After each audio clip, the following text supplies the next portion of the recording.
What do you do for a living, sir? I'm a doctor. Okay, you're a doctor. Yeah, so- Doctor driving a Ferrari. Yeah, mashallah. Okay, again. No, I've been a doctor for 12 years, so 12 years. after a while I thought I'll treat myself after years of Are hard you work. really did? Mashallah. Yes, with these scars. Good, good. Yeah. So, why did you pursue medicine? Initially, it was something I was good at. Later on in life, I realized I enjoy helping people. So yeah, it was a combination of things that led me onto the path of studying to do medicine, and now here I am, 12 years later after being a doctor. Yeah.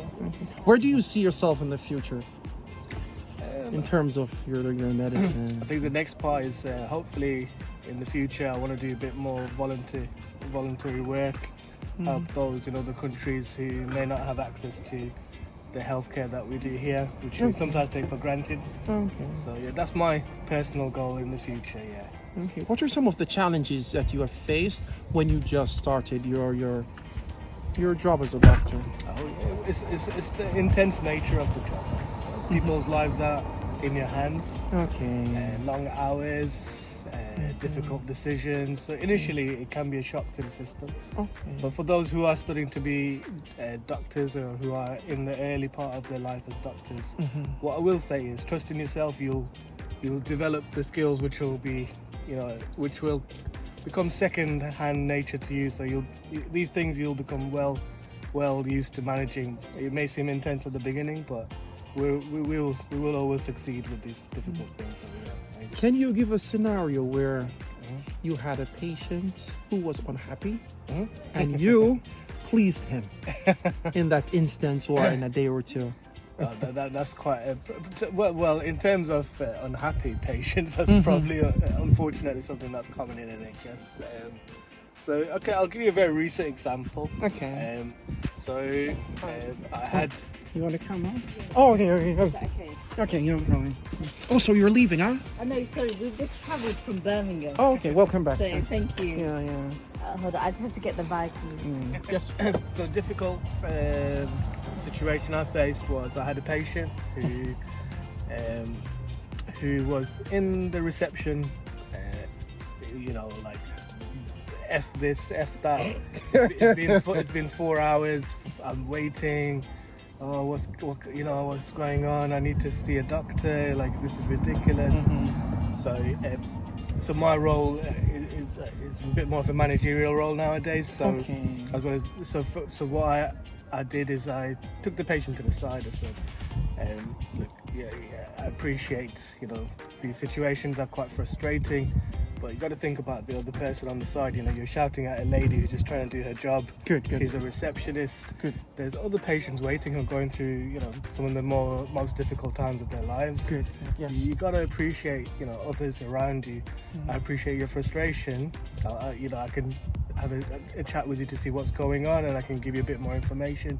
But please, I really need you to not, behave like this. It's not something I can tolerate after this conversation. Given what I've explained to you, be considerate to others, please.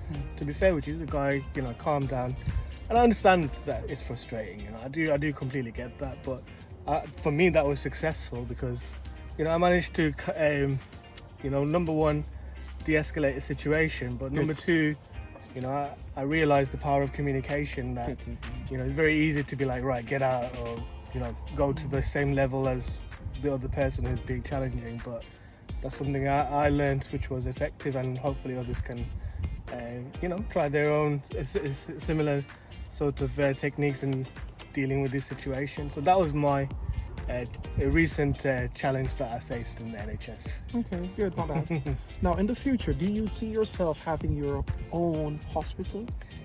Like I say, I really want to do voluntary work as my next step. I'm very happy with the career that I've had, although I am I'm sure I look a bit younger than I am. Mashallah. Oh, mashallah. But I feel like career-wise, I've kind of reached the peak of where I wanted to be, for myself anyway.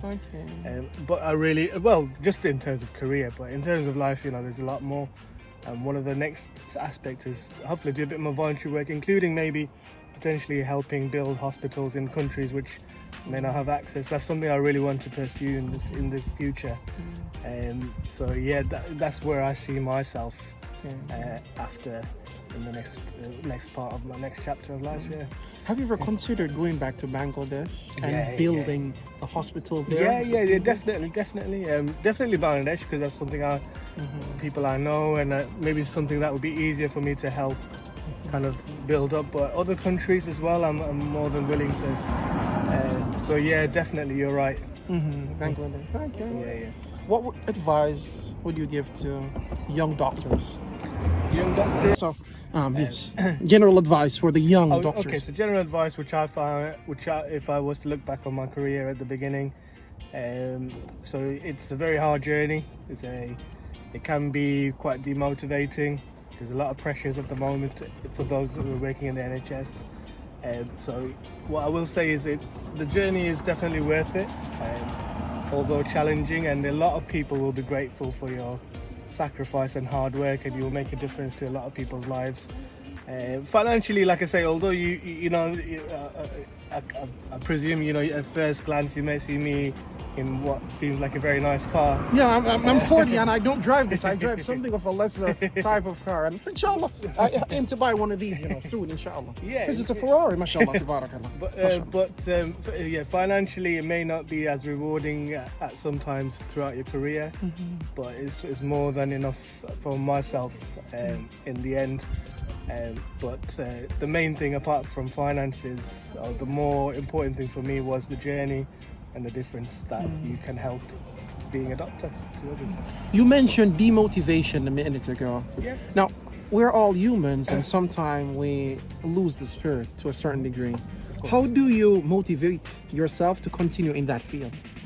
I think for me, motivation wise, you know, at this moment in time, it's helping and it's teaching others, and also it is something, a type of job where you will never stop learning. There's going to be new things coming out every year, new medicines, new learnings, new conditions that we are discovering. So yeah, it's a constant learning process. So always think of yourself as a constant learner rather than someone who's knows everything, because that can sometimes hold you back. So my motivation is I'm still always going to be learning no matter what, and I'm always helping people in one way, but just simply doing my job. Okay.